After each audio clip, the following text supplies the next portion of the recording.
Hi, I'm Diane with SewBatik, and today we're going to continue on with our theme of scarves, and we're going to make a rayon remnant scarf. For no other fancy term, basically, we're going to use one of our rayon remnant packs and create a one-of-a-kind unique scarf. This scarf that we have on the mannequin used our color combination that we call tuxedo brass, and it includes a collection of browns, golds, and tuxedo brass fabrics. Each one of our rayon remnant packs does include between 8 and 10 different fabrics, and the total yardage in a pack, if you were to lay it all out side by side, would be about 3 yards. And each one of the strips, like what we have on our table, measures in width, I would say between 6 to 8 inches, up to as much as possibly 18 inches. It depends on what scraps we have in our office, what's the leftover from our bolts, and the color combinations that we can collect together. But we have about 6 different shades on our website for you to select from. But today, I'm going to take you through just some basic steps of making the scarf that I have here and giving you some tips on things that you can do also to create any kind of scarf and any kind of piecing combination that you would like. Put your quilting hat on, think of piecing, think of patchwork, think of strips, think of anything that really kind of draws your attention to something that is unique for you, and make a scarf. Okay, so the steps that I go through to actually assemble the scarf are the same that you would follow for any different type of design that you would like to make. Okay, the scarf that we have here measures, it finishes to about 24 inches wide by about 68 inches long. It's almost 72 inches, which is 2 yards of fabric. And I'm, just to kind of give you perspective, I'm actually wearing one of our pareos, one of our wraps that we have that measures 45 inches by 72. It is quite long. And so what I did is I just took this and I tied the ends together to make a little jacket. And I really love how it turned out, just to wear something so simple instead of just a scarf around my neck. So you can do anything with scarves. And so today we'll work on this project. I'm going to take it off the mannequin so you can kind of see it a little up close. But it is reversible, okay? And like I said, it measures about 24 inches by about 68-ish or so, or 72. The length and the width are completely up to you. And there is leftover fabric from the rayon remnant pack if you only make it 72 inches and do the same stripping combination that I did here, okay? But again, you can make squares, you can put the strips a different direction, color combination of patchwork on each side, put one side strips and one side one fabric, doesn't matter, whatever your design happens to be. I'm going to put this right back on the mannequin and let's get going.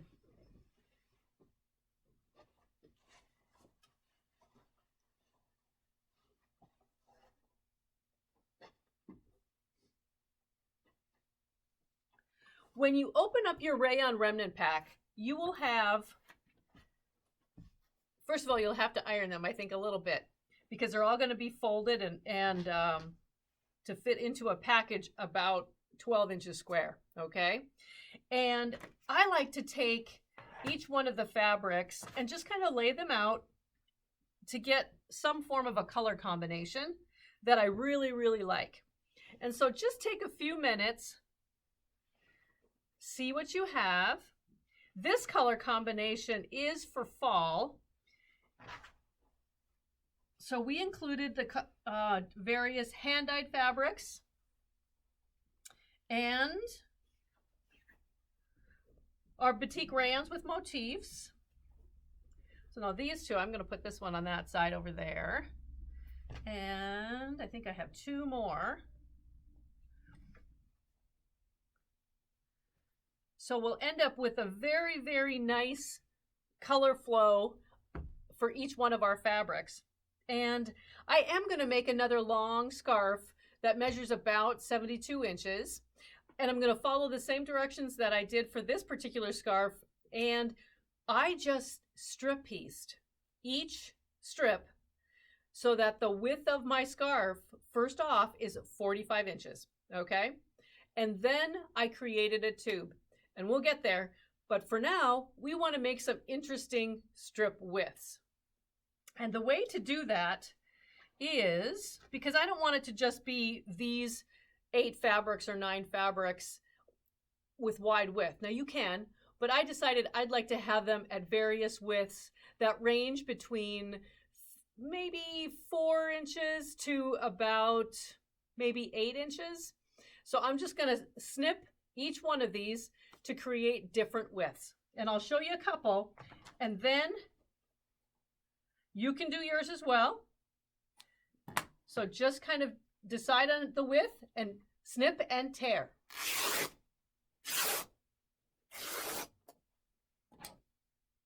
And once you've torn them, change the rotation as well so that you have a good range, and make it as scrappy as you'd like. This one I'm going to make a little narrower because it's a lighter fabric. That'll emphasize the lightness of it against some of the darker fabrics here too.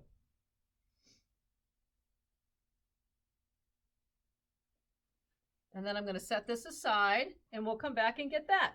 But continue cutting and snipping and tearing your fabric, and we will come back and see what kind of a rotation you came up with, and I'll show you what I have. Be right back. Now we have all of the strips torn and organized. So I laid a rotation of fabrics down on my table, and I tried to kind of scrunch them up a little bit so you could see what I did with the color combinations. And I'm going to start sewing from this end all the way to here, and then continuing from this fabric right up on top, a lighter fabric, all the way down to the other end. And I am going to add a little bit of interest into the scarf by one strip going across is going to be patchwork. So I took a dark strip of fabric and subcut it into random square sizes. And they're each going to be just a little bit different. So it's going to look a little scrappy. And then I took one of my very favorite fabrics, which is the Gardeniste Divine Napa. I love this fabric. And I did the same thing. So I'm going to piece these together into a long strip and insert that into the scarf strip set so that it somehow lands kind of in the front section to add a little bit of interest and dimension to the scarf itself. And also so that you can see that it doesn't have to be just strips, that it can be squares as well. So I will start with this particular subset right here when I sew. A little bit about how I assemble the scarf. You can do this with a conventional sewing machine. I actually am using my serger. I put on my serger, I'm using a 3-thread overlock stitch. So it's not using an excessive amount of thread, but it's securing the seams really, really well. And I have it so that it is set to about a 1/4 inch. And when I run it through my serger, I'm actually going to cut off the frayed edges of each one of the strips that are the result of tearing the fabric. It just will clean up the edges and make for a perfect strip. Okay, so that's what I'm doing. If you don't have a serger, don't worry about it. Use your conventional sewing machine. I would actually stitch between 1/4 and 3/8 of an inch away from the edge, and you can always go back and trim it. Or if your sewing machine has an overlock stitch, a lot of them do, or an overcast foot, definitely use that to secure it if you would like to. But remember one thing and one thing only. This is going to be inside the scarf. So you don't have to worry so much about whether or not it's going to ravel or fray if you take a little deeper seam, okay? So keep doing this with your conventional machine as well, okay? But I'm going to take some time and go through, and first of all, I'm going to create the patchwork strip, and then I'm going to strip piece together a few of these strips so that you can see what that looks like, and then we'll go back and we'll just finish it all up and get ready for our next step in the project, okay? Be right back. We're back. I just finished stitching together only a few of the strips. So I just started at one end and straight stitched with my serger down to the other end. I also took the patches and created my patchwork strip, and it's longer than it needs to be. I also pressed it. We want to press it so that all of the seams go one direction, and I trimmed it. The only side that was exactly the same was my start, and each one of the squares was just a little bit longer and shorter, and so I trimmed that off so that it would be equal on both sides. And I'm going to stitch this next and put it right in as like, I think it's like strip number 5 on one side here. And then I'm going to continue until I have the rest of the strips put together into one long strip set. It'll be a little bit, so I'll be right back. All of our strips are now sewn together, and I really love how it turned out so far. Here is the blocks, the strip that has the blocks in it, and I think that's really going to be neat too and add a lot of interest to the front of the scarf. You might have noticed when you sew these strips together that one side, the side that I started with, of course, is level. The other side is not, because not all of our fabrics are the same width. Some are 44, some are 45, some are a little bit less. And so it just ends up a little jagged on one side. So what we want to do is find our shortest fabric, and I already know that it's this spray nutmeg rose, and I think it measures 44, and some of these are 45 and some are 46. So I'm going to fold this in half using the nutmeg rose, which is the shortest, as my guide. And I'm going to match the seams up on each one here and put a pin.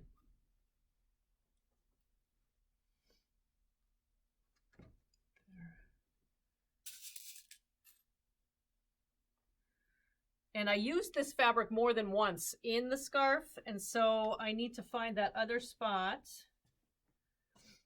and do the same thing. I'm going to put pins in each one of the seam positions.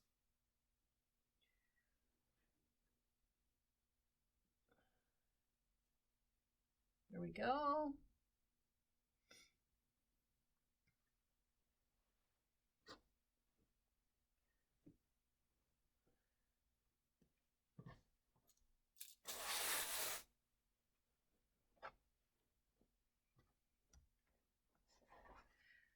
And hopefully you can see this, but there's a jagged edge of unevenness here.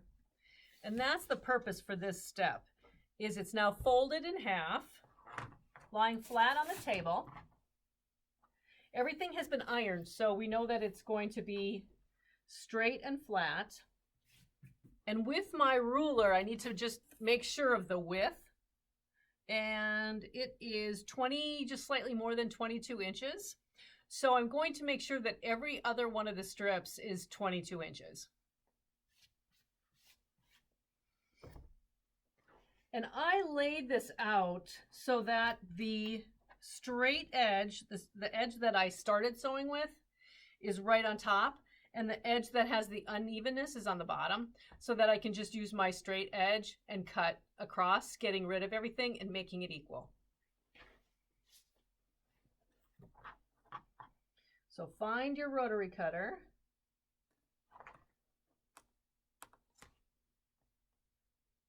Actually, I want to make sure of the first slightly more than 22. So I'm going to take a little bit off of that fabric as well. And that will be my angle, because I'm straight on that side and I'm straight over here.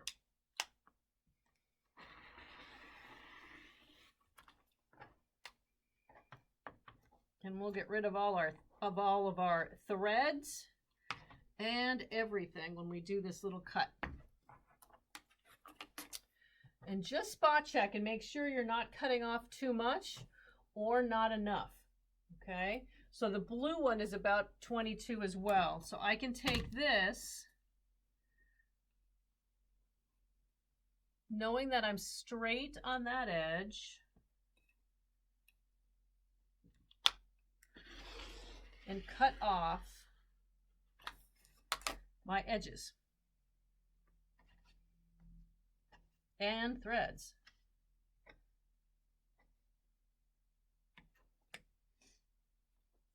And I have to move this over a little because it is quite long.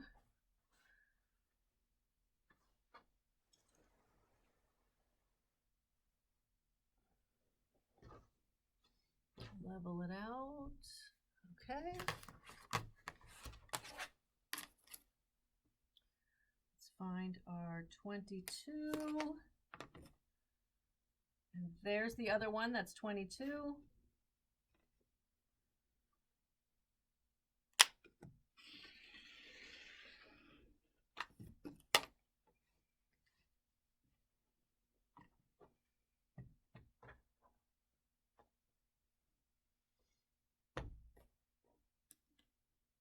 Oh, let me make sure. Yes. So right along that edge. There we go.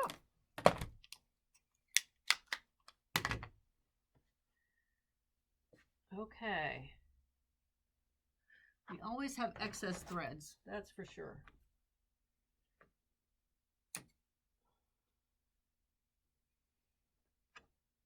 Do a little bit of cleanup. The next task is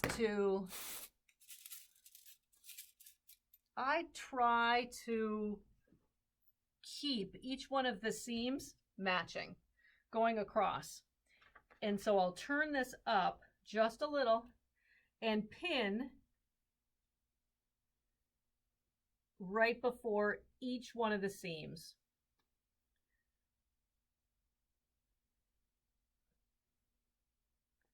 Very similar to when you're doing patchwork and want to make sure that that center point is perfect. There we go. That one's good.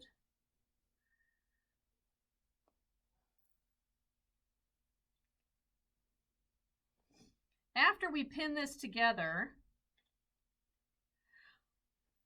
take it over to your serger or sewing machine and stitch all the way across. I'm going to take a minute to do that now. And then, so let's assume that that's all finished. So we're going to stitch all the way across. Then, still staying at your sewing machine or serger, take one of the ends and serge or stitch all the way across. Stitch it closed, okay? Kind of like a pillowcase. On the other end, we need a place where we can turn this right side out. So I actually take and I serge halfway in. I'll leave a spot. This is a lot of fabric and it still will come through here without any issue because it's not such a small tube. I leave about, I don't know, 5-6 inches in the middle, and then I start serging again all the way over to the end. So the only thing that won't be sewn is the 6 inches in the middle here. And then I'll come back and we'll turn this inside out and finish up the project. Okay? So take a minute, finish pinning. Sew along the edge, sew your end closed, and then sew in from each end on the other long edge of your scarf, leaving an opening. And we'll be right back. Now we have one sewn scarf.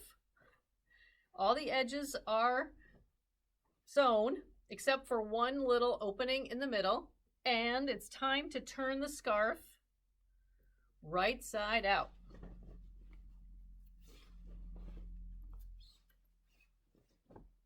And I go all the way to the end and pull it through. Okay. Now, try to work your corners, and I don't really use any other tool to make the corners pop out. I just simply twist it. I twist the end, and it all comes out into a nice little point on each side, and then we're going to press. I like how the scarf looks when it is pressed, and it looks almost flat. You don't have to do that, but that is something that I really enjoy, and I just like the style. And now I will tell you, I don't know if you've taken the time, but you're going to have a whole bunch of threads that still remain.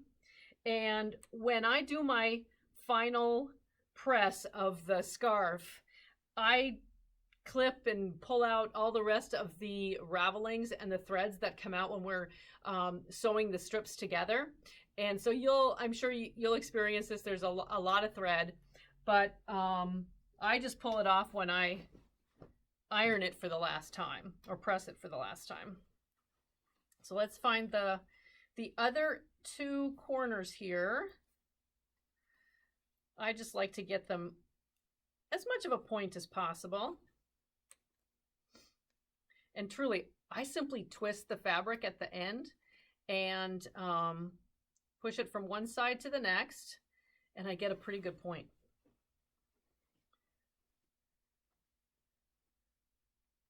Okay, one more.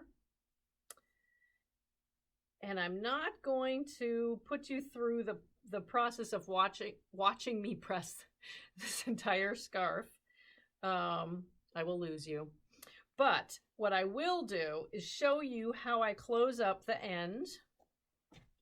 Now that's the closed edge. And as I press this portion closed and get a nice press line to it,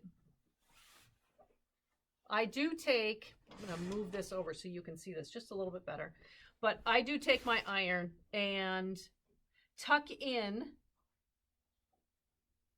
the fabric so I have a really, really nice seam allowance to finish off the scarf. And I'll take a needle and thread and simply whip stitch the end closed. There we go. So that I just pressed one side, and then I tuck in the other to match the edges. Let me move that up just a little.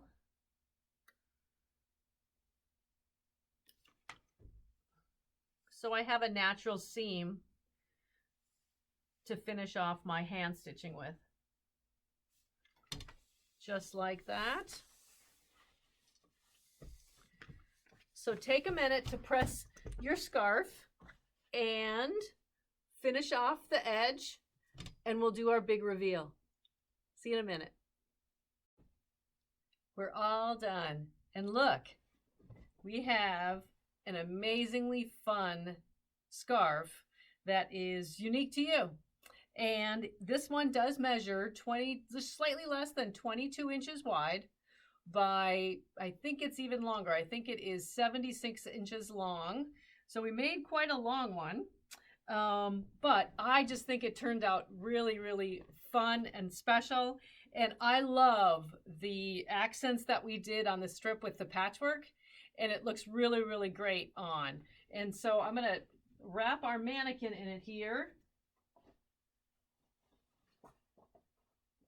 However you want to wear it, whether it's just straight down or, let me wrap it a little bit here so that we can see our accent right there. So whatever you end up doing with your Rayon Remnant pack, if it becomes a t-shirt or a wonderful scarf, enjoy, have fun, and make something really unique to you. Thank you. and enjoy.